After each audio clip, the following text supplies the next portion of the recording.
On poursuit ce Lex Inside, on va parler de la réforme des modes amiables de règlement des différends. Est-ce que c'est une réforme vraiment efficace? Pour en parler, j'ai le plaisir d'accueillir sur ce plateau Marie Albertini, associée chez PDGB. Marie Albertini, bonjour. Bonjour Arnaud. Alors, on va parler ensemble en détail de cette réforme des modes amiables de règlement des différends, mais tout d'abord, pouvez-vous revenir sur son origine?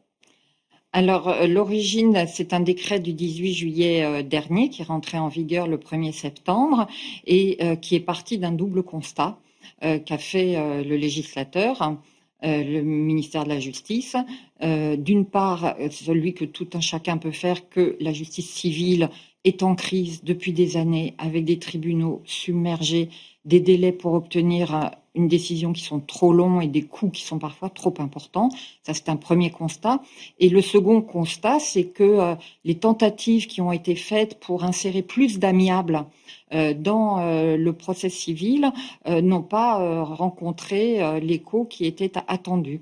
D'où cette réforme qui vise à introduire vraiment beaucoup plus d'amiables dans le cadre du procès civil et qui donne un rôle aux juges très important dans ce nouveau cadre. Alors, introduire plus d'amiables dans le procès civil, c'est quoi les objectifs derrière? Les objectifs, c'est de parvenir à une justice qui soit à la fois plus efficace, plus rapide et apaisée. Qu'on sorte de ce qui est aujourd'hui le principe de l'affrontement avec un juge qui statue, qui tranche, mais qu'on s'oriente vers plus de possibilités de résolution amiable. L'idée, c'est aussi de désengorger les tribunaux? Bien sûr, désengorger les tribunaux, mais ça ne va pas être le premier objectif qui est mis en avant. Le premier objectif, c'est de placer l'amiable au cœur du contentieux civil pour le faire muter, je dirais, de nature. Alors, on va revenir sur cette réforme donc introduite par le décret du 18 juillet. Quels sont les principaux changements? Et ils sont nombreux, j'en citerai les principaux. Tout d'abord, il y a la réunion d'information avec un médiateur. Jusqu'à présent, le juge pouvait délivrer une injonction aux parties d'avoir rencontré un médiateur pour une simple réunion d'information, pas pour rentrer en médiation. Et cette réunion est une réunion gratuite. Et la pratique a permis de constater que dans de nombreux cas, les parties ne déféraient pas à l'injonction et donc ne rencontraient pas de médiateur. Donc la grande nouveauté depuis le 1er septembre, c'est qu'il y a une sanction si les parties ne viennent pas rencontrer le médiateur sans motif légitime. D'accord. Le juge pourra prononcer une amende pouvant aller jusqu'à 10 000 €. L'idée, c'est vraiment de favoriser cette médiation, c'est ça? De pousser un petit peu, d'inciter un peu plus les parties. Ça, c'est une première réforme importante. La deuxième, je dirais, c'est l'audience de règlement amiable qui se voit totalement généralisée à tout le contentieux civil. C'est-à-dire que jusqu'au 1er septembre, c'était réservé un petit peu à titre expérimental. Aujourd'hui, c'est toutes les juridictions civiles, donc y compris le tribunal de commerce, y compris en appel, ça c'est une grande nouveauté aussi. La durée de la médiation a été modifiée. C'était jusqu'à présent 3 mois, renouvelable 3 mois. Aujourd'hui, c'est 5 mois, éventuellement renouvelable 3 mois, donc une durée totale de 8 mois qui permettra sans doute d'aboutir à plus d'accords grâce à une durée plus longue. Le fait d'allonger ces conciliations, ces médiations, pour vous, c'est plus favorable à obtenir une solution? Oui, parce qu'en réalité, les 5 mois vont être une durée plus effective et plus pratique.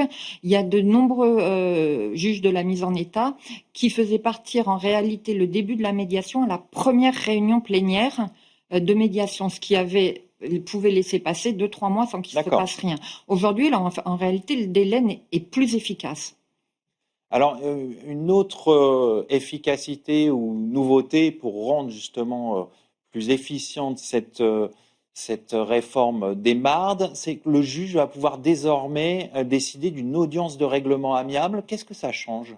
Alors, l'audience de règlement amiable existait déjà avant la réforme de juillet 2025, mais là, l'audience de règlement amiable a été élargie à toutes les juridictions civiles. son objet, c'est le juge de la mise en état ou le juge en charge du litige peut décider de faire un stop dans le cours de l'instruction du dossier et de renvoyer les parties devant un juge qui n'est donc différent pour cette audience de règlement amiable. Et au cours de cette audience, à laquelle les parties sont convoquées, pas simplement les avocats, le juge va essayer de les inviter, de les inciter à trouver un accord. Et si c'est le cas, à la fin de l'audience amiable, il y a un PV d'accord qui est signé par les parties. Donc c'est vraiment une rencontre entre un magistrat et des parties pour trouver un accord amiable. Là encore, l'idée, c'est de trouver rapidement une solution et de réunir les parties pour trancher tout de suite le litige. Tout à fait. D'une certaine façon, c'est faire preuve de plus d'efficacité et c'est aussi réhumaniser la justice civile, puisque les parties qui sont très largement absentes des prétoires se voient invitées par le juge à venir discuter de leur litige, accompagnés bien entendu de leurs conseils qui ont un rôle très important à jouer dans tous ces processus. Alors, un autre point qui me semble important, c'est la faculté du juge de choisir le mode de résolution le plus adapté. Ça vous semble aussi un point qu'il faut soulever? C'est un point effectivement très important et même central. Le juge avait déjà la possibilité de concilier les parties, mais en réalité, ce n'était pas du tout utilisé. Et aujourd'hui, la réforme donne vraiment au juge un rôle central, un rôle de pivot pour organiser une justice collaborative avec donc les avocats et les parties pour discuter avec eux, pour trouver le mode de résolution du litige le plus adapté. Sur quels critères il va se fonder pour trouver le mode de résolution des litiges le plus adapté? Alors, il y a plusieurs critères. Il y a bien sûr la nature du litige. Est-ce que c'est un litige dans lequel une solution amiable sera possible? Sa technicité. Il peut y avoir, par exemple, besoin d'une expertise avant de trouver un accord amiable. Ça peut être la nature des relations entre les parties. Si les parties ne veulent absolument pas dialoguer, il ne peut pas y avoir de dialogue et d'accord. Et ça peut être aussi l'objectif qui est poursuivi par les parties.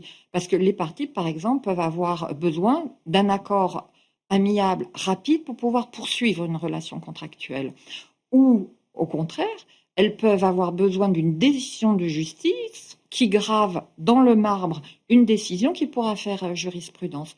Donc le juge va prendre en compte tous ces critères en discutant avec les avocats et avec les parties. Donc on voit dans cette réforme un rôle central du juge. Pour vous, c'est une bonne réforme? Pour moi, c'est une bonne réforme parce qu'elle place l'amiable au cœur du procès civil.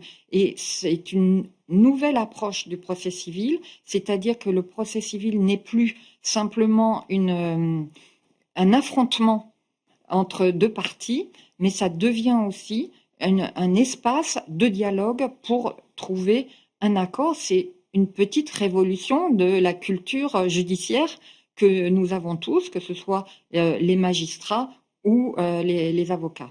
Maintenant, reste à voir si les parties vont se saisir de cette opportunité. Tout à fait, c'est là qu'est le grand défi, c'est l'appropriation.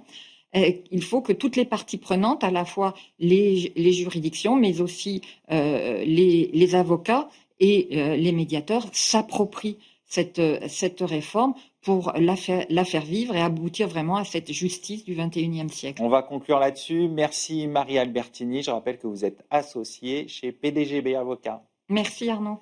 Tout de suite, l'émission se poursuit. On va parler d'un tout autre univers, celui du droit spatial.